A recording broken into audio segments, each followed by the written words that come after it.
안녕하십니까, 용수 목사입니다. 오늘 함께 나눌 말씀은 디모데후서 4장 1절에서 5절까지 말씀입니다. 1절을 읽어보겠습니다.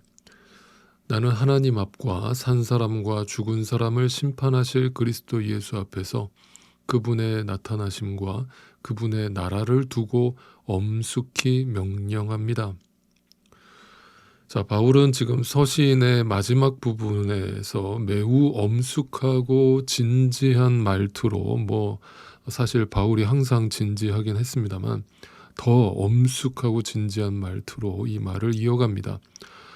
나는 하나님 앞과 산 사람과 죽은 사람을 심판하실 그리스도 예수 앞에서 그분의 나타나심과 그분의 나라를 두고 엄숙히 명령합니다.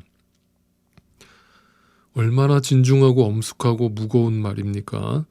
도대체 바울은 어떤 말을 하려고 이렇게 무겁게 말을 시작하는 것일까요? 자, 그런데 이 문장 하나만 우리가 자세히 들여다봐도 바울이 어떻게 하나님의 말씀을 대하고 있는가, 그의 자세를 알 수 있습니다. 그는 말씀을 가르치고 선포할 때에 항상 이 마인드를 가지고 있었던 거예요. 어떤 마인드예요?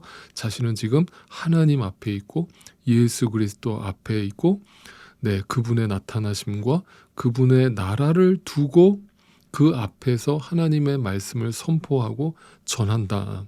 다시 말하면 늘 하나님의 현존하심과 하나님의 존전 앞에서 그 말씀을 선포한다라고 하는 자세입니다. 그러니 그 말씀을 전할 때 허투루 전할 수 있겠습니까? 거기다가 인간적 생각을 섞을 수 있겠습니까? 어떤 그냥 편하게 내 생각 위주로 하나님의 말씀을 자기 멋대로 해석할 수 있겠습니까? 그럴 수 없겠죠. 이것이 하나님의 말씀을 맡은 자의 기본 자세인 거예요. 여러분, 바로 이것입니다. 그러니까 설교는 강단에서만 선포되어지는 것이 아니고요. 어디에 있든지 내가 지금 하나님 앞에 있다라고 하는 그 인식을 갖는 것이 중요합니다. 내가 하나님의 말씀을 전할 때뿐만 아니라 말씀을 들을 때도 동일합니다. 듣는 자도 이 말씀이 어디에서 들려오든지 간에 그 하나님의 말씀이 진정한 하나님의 생명의 말씀임을 분명히 기억하고 그 말씀을 흘려듣거나 가볍게 듣지 않는 자세가 우리에게 믿음으로 허락되어야 할 것입니다. 이 문장을 통해서 저와 여러분이 하나님의 말씀을 대하는 태도가 어떠한지 다시 한번 점검해 보실 수 있기를 바랍니다. 2절입니다. 그대는 말씀을 선포하십시오. 자, 여러분, 여기서 선포라는 단어에 주목하십시오. 아직도 어떤 분들은 말씀을 설득하는 것이라고 이해하고 계시는 분들이 있습니다. 내가 저 사람을 어떻게 논리적으로 설득해서 구원받게 할 수 있을까? 이것을 전도라고 생각하고 이것을 설교라고 착각하는 것이죠. 절대 그렇지 않습니다. 여러분, 말씀은 설득이 아니라 선포입니다. 왜 그렇습니까? 말씀은 말씀 그 자체가 능력이기 때문입니다. 그렇다면 내가 말씀을 선포하는 때도 내가 저 사람을 논리적으로 설득할 수 있을 때를 엿보다가 내가 뭔가 더 논리적으로 탄탄하게 준비가 되면 말해야지, 그런 자세가 아니겠죠. 말씀은 상황이 좋을 때만 전해지는 선택사항이 아니라 어떤 상황이든지 그 하나님의 말씀의 능력을 믿고 우리는 선포해야 되는 것이죠. 자, 그래서 그 다음에 뭐라고 얘기합니까? 계속 읽어보면 기회가 좋든지 나쁘든지, 그러니까 어떤 상황에서든지 내가 저 사람을 설득할 수 있을까, 이런 생각은 말씀을 전하는 기본 자세가 아니라는 거예요. 그 말씀의 능력을 믿고 선포하라는 거예요. 꾸준하게 힘쓰십시오. 끝까지 참고 가르치라는 거예요. 끝까지 참고 가르치라는 말이 뭡니까? 말씀을 선포한다는 것은 단 한 번에 역사할 수도 있지만 농부의 심정과 같다라는 거예요. 논리적 설득이 아니기 때문에 언젠가 하나님의 시간이 와야만 그의 영혼의 마음의 눈이 뜨여지는 것이거든요. 그렇기 때문에 그 하나님의 때를 우리는 믿고 기다리면서 인내함으로 그 말씀을 선포해야 된다는 거예요. 그리고 그 말씀 뒤에 따라오는 동사가 어떤 동사가 따라오는지 보세요. 그 말씀은 어떻게 선포해야 되느냐. 그 말씀 자체가 능력이라고 그랬습니다. 그 말씀이 선포될 때 책망하고 경계하고 권면한다는 거예요. 자, 네, 말씀은요. 분명히 말씀드립니다. 우리를 불편하게 합니다. 네, 왜냐하면 진리이기 때문에 그 진리와 반하는 우리의 마음과 우리의 삶은요. 그 말씀에 부딪힐 수밖에 없고 걸릴 수밖에 없고 찔릴 수밖에 없어요. 그래서 말씀을 대할 때마다 항상 생명의 말씀은 네, 우리의 안에 있는 모든 더러운 죄악들을 찔러 쪼개는 것이죠. 근데 굉장히 고통스러운 것입니다. 하나님의 말씀을 받는다라고 하는 것은 굉장히 아프고 고통스러운 것입니다. 왜냐하면 우리가 죄인이기 때문입니다. 우리 육신의 연약함을 가지고 있기 때문입니다. 그런데 그 불편함이라고 하는 것이 책망이라고 하는 것이 뭔가 무섭게 소리를 질러가면서 혼내는 것을 상상하시면 안 되고요. 그 말씀 자체가 능력이 있다고요. 그러니까 잔잔하게 선포되더라도 그 말씀 자체가 능력이기 때문에 그 말씀이 우리의 심령에 떨어지면 큰 파장을 일으키게 된다는 뜻입니다. 우리의 생각과 뜻을 감찰하면서 모든 허물과 부끄러움을 그 말씀이 다 드러내는 거예요. 제가 그래서 설교 중에 제일 많이 쓰는 단어 중에 하나가 오늘도 우리가 하나님 앞에서 발각되었다. 네, 우리의 실체를 폭로당했다. 이게 뭐냐면 우리 안에 말씀이 허락되면 일어나는 현상이에요. 네, 절대 거짓으로 아닌 척하고 말씀을 들을 수가 없어요. 그 말씀이 나의 실체를 폭로해버리기 때문입니다.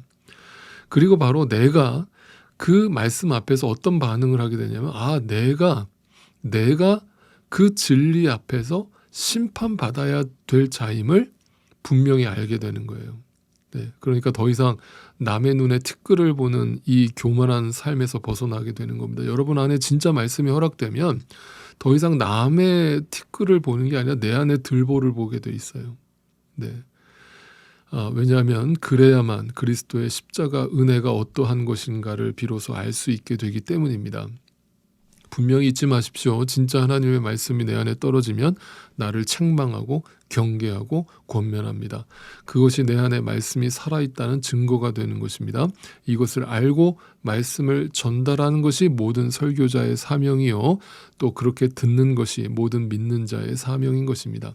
3절 때가 이르면 사람들이 건전한 교훈을 받으려 하지 않고 귀를 즐겁게 하는 말을 들으려고 자기네 욕심에 맞추어 스승을 모아들일 것입니다. 그들은 진리를 듣지 않고 꾸민 이야기에 귀를 기울일 것입니다. 자, 바울은 미래를 예견하고 있습니다. 분명 종말의 때가 가까울수록 교회 안에서 죄된 인간을 책망하고 경계하고 그들을 부끄럽게 하는 그런 말씀은 사라지고 그 인간의 귀를 즐겁게 하는 그런 말씀들을 들으려고 뭔가 자기네 욕심을 채워주고 부추겨줄 수 있는 그런 설교자와 그런 교회를 찾는 이들이 많아질 것이다라고 분명히 사도 바울이 예언하고 있습니다. 여러분 어떻습니까? 지금 이 바울의 말대로 되어가고 있음이 보이십니까? 네, 분명한 사실은 지금 우리가 살고 있는 이 마지막 시대에 이러한 일들이 수도 없이 벌어지고 있는 것이죠. 아직도 여러분 말씀이 다 같은 말씀이라고 생각하십니까? 아직도 복음이 다 같은 복음이라고 생각하십니까? 여러분 아직도 교회가 다 같은 교회라고 생각하십니까? 절대 아닙니다. 이 시대의 위기는 교회가 박해받던 시절보다 더 교묘하게 우리를 공격하고 있다라는 사실입니다. 오늘날 교회의 위기는 어떤 외부적인 핍박이나 공격이 아닙니다. 바로 내부적으로 말씀의 왜곡과 복음의 변질과 선택적 순종입니다. 교회가 세상과 전혀 구별점이 없어졌다라고 말하는 것은 바로 다름 아닌 강단의 타락이라고 말할 수 있는 것입니다. 강단에서 하나님의 말씀이 가감없이 있는 그대로 선포되지 않고 온갖 세상적 교훈과 감동적인 이야기와 재밌는 유머와 윤리 도덕적인 가르침으로 가득 차 있기 때문입니다. 그 안에 복음이 없습니다. 겉으로는 분명 예수 그리스도를 선포하고 있지만, 겉으로는 하나님을 얘기하고 있지만 그 안에 복음이 담겨 있지 않습니다. 책망과 경계와 우리를 부끄럽게 하는 하나님의 말씀의 칼이 사라진 것이죠. 그때부터 교회는 점점 말씀의 중심에서 벗어나기 시작한 것입니다. 그리고 지금 이미 우리는 너무 멀리 와 버렸는지도 모르겠습니다. 5절입니다. 그러나 그대는 모든 일에 정신을 차려서 고난을 참으며 전도자의 일을 하며 그대의 직무를 완수하십시오. 바울은 다시금 목회자 디모데에게 강력히 권면합니다. 모든 일에 정신 바짝 차리고 고난이 오더라도 절대 흔들리거나 타협하지 말고 말씀을 맡은 자로서 그 직무를 완수하라는 것입니다. 이것이 바로 말씀의 본질, 말씀을 받은 자들의 삶의 자세이자 교회의 모습이어야 한다는 것입니다. 바로 이러한 말씀이 선포되는 교회, 이러한 말씀이 유지되고 있는 교회에는 어떠한 인간적인 화려함도 빠른 성과나 인간적 업적도 존재할 수 없을 것입니다. 오직 조용히 묵묵히 인내함으로 그 좁은 길을 가는 순례자의 충성만 있을 뿐입니다. 그래서 충성은 절대 단기적으로 완성되는 것이 아니라 언제나 오래 걸리는 것입니다. 여러분, 오늘도 하나님의 말씀이 여러분에게 어떻게 들리고 계십니까? 여러분은 어떤 자세로 하나님의 말씀을 날마다 듣고 계시며 또한 전하고 계십니까? 여러분에게 교회의 참된 모습은 어떠해야 된다라고 생각하십니까? 이 아침에 진지하게 생각해 보실 수 있기를 바랍니다. 바로 없기는 우리 교회가 말씀 앞에 신실한 교회, 맡겨진 사명을 끝까지 감당하는 교회로 주님 앞에 서 있게 되기를 간절히 소망합니다.